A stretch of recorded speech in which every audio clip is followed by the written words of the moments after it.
What's up, guys? You already know who it is. No intro today, but I decided to post. I guess you could say response to a couple vids that I saw last night. Now, I was on YouTube last night just listening to music, checking out some vids or whatever, and I stumbled upon an interesting video from Big Baby, in which he talked about addiction and obsession in the Jersey game. Now, first off, Big Baby, my thoughts and prayers go out to your family.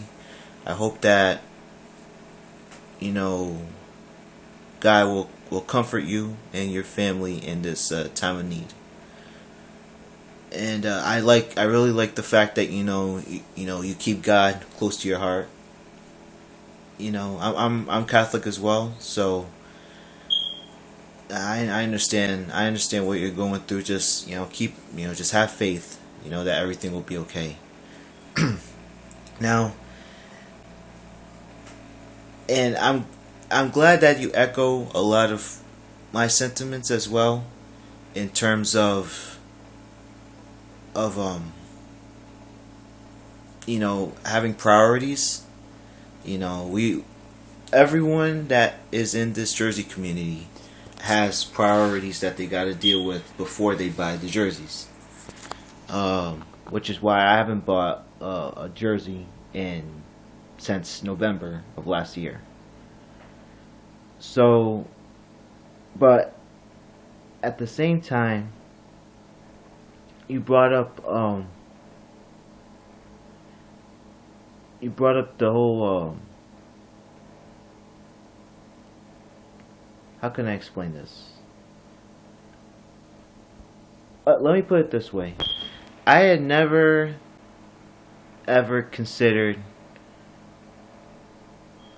anything with pertaining to jerseys an addiction or an obsession, to be honest with you, because of to me, when I look at jerseys, it's not something that I lose sleep over. Like, I know there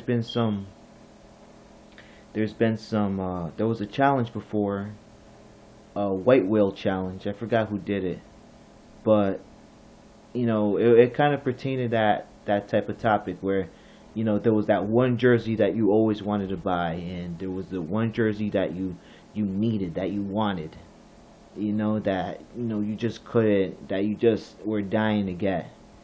For me, in my point of view, there's a lot of jerseys that I'd like to buy. There's a lot of jerseys that I'd like to grab, and have in my collection. And but it was never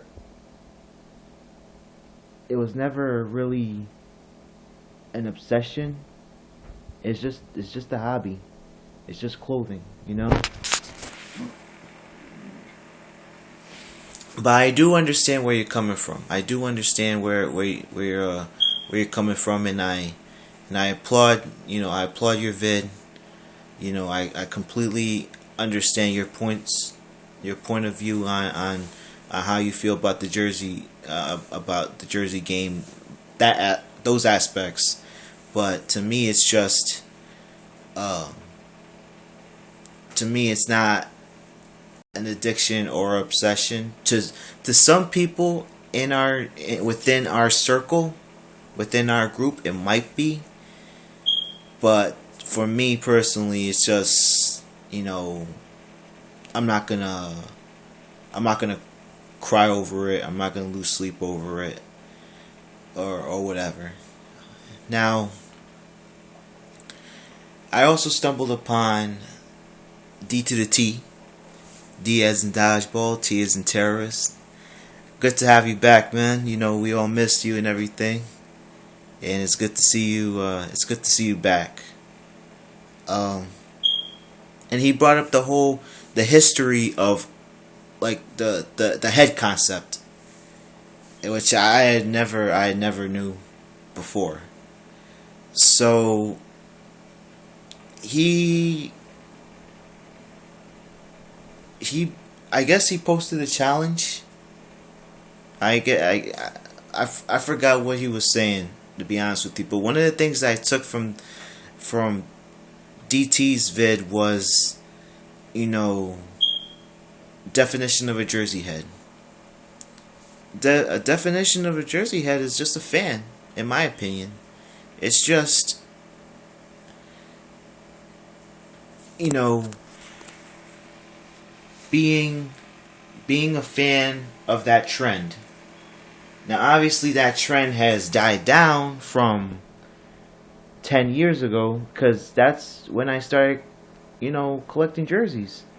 The first jersey that I ever bought, my Paul Pierce Celtics Nike jersey, when Nike was doing the NBA jerseys, the Swingman.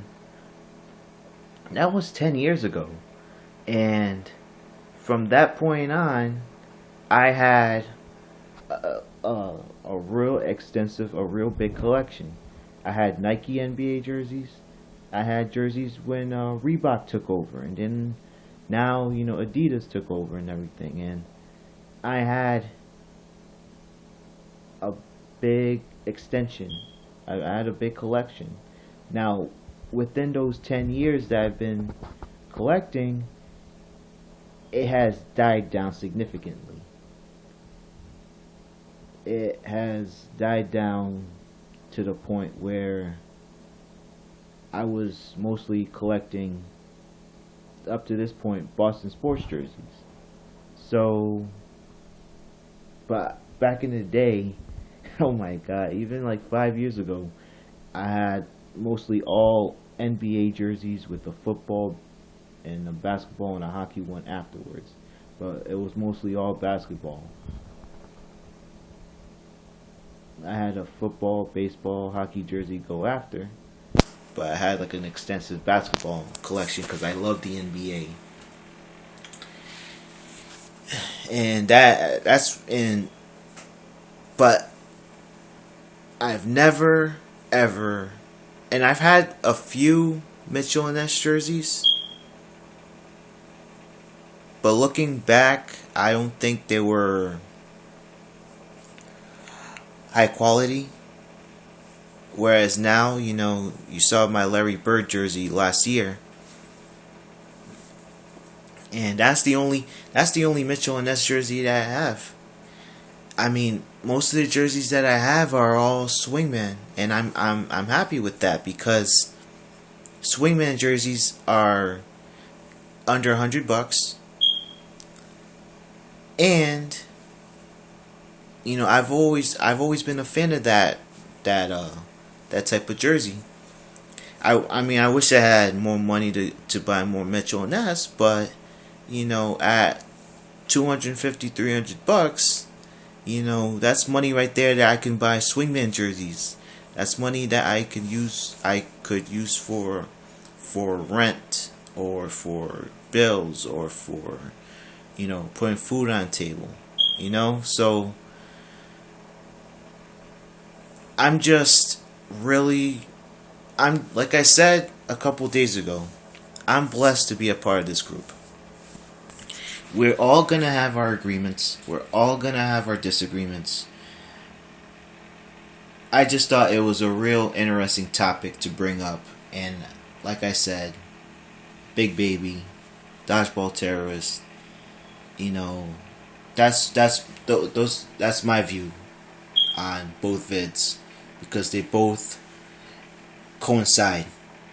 They both coincide with each other, and I just think this is something that a lot of everyone else should try to get their take on it, like A-Rock, Throwback King, Resurrection, Murph, Pistol, G Meister, Hometown Fitteds, everyone in the Jersey community. I think this is something that needs to be explained. Dodgeball wanted to know what we thought of that vid. If anyone else can start, post their own opinions on the matter. It's a great debate. That's what it is. It's a debate. It's a great debate. People are gonna agree. People are gonna disagree. So hopefully we can see more people have their own opinion on it. This is not meant to be a pissing contest by any means. This is not to me. This is not to be like any beef or anything. It's just interesting. It's food for thought. It's food for thought. That's the most important thing. So shout out to all you guys, and until then, you know who I am, and you know where I'm from. One.